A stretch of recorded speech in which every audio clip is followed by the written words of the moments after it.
I have a simple little example to go over today. It's using Bitmap Masks. Now you use a mask when you want to encode information on a picture. So for example, I have this maze here and I have a program. I want my guy to go through the maze. Well, I'm certainly not going to use a million if statements. That's not very useful. I could encode it as polygons. It's a bit of a pain though. I could do a bunch of rectangles. But a mask is really simple. All I do with a mask is I make a two-color image corresponding to this. So my image I make looks like this. Now you can see all I did was I used some Photoshop.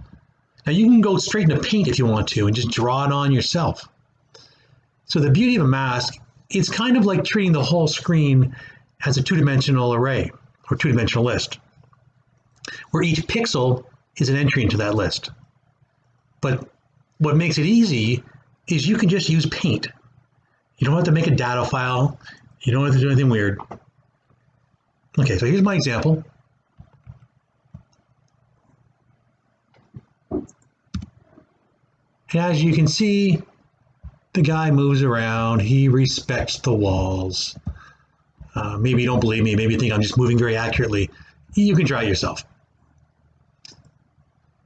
Okay, so the code's pretty straightforward. In my move, standard stuff, I have checking the up key, down key.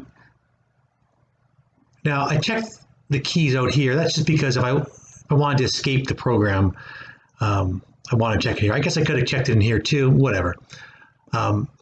Anyway, so the guy has a 5-pixel radius, as you can see when I draw him. And he moves 2 pixels at a time. So all I do before I go up, I say, hey, is that spot up clear? Before I go down, I ask, is that spot clear?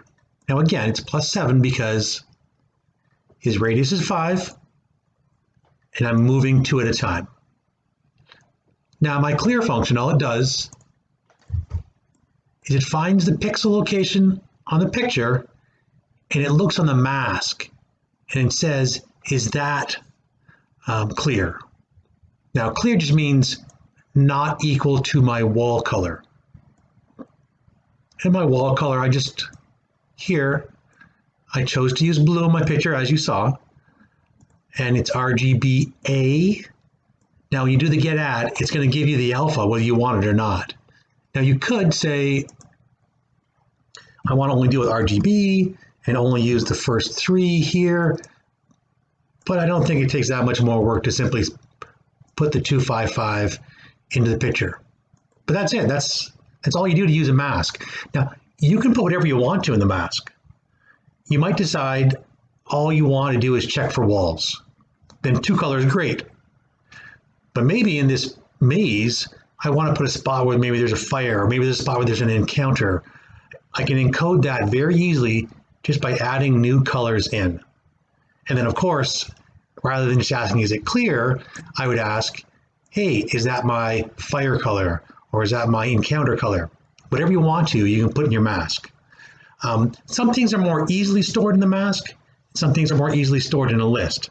So don't put everything in your mask. But it's really good for terrain, for walls, very complicated images. Great for that.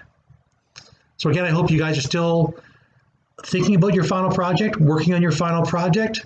I hope these examples every day are helpful, and have a great and safe day.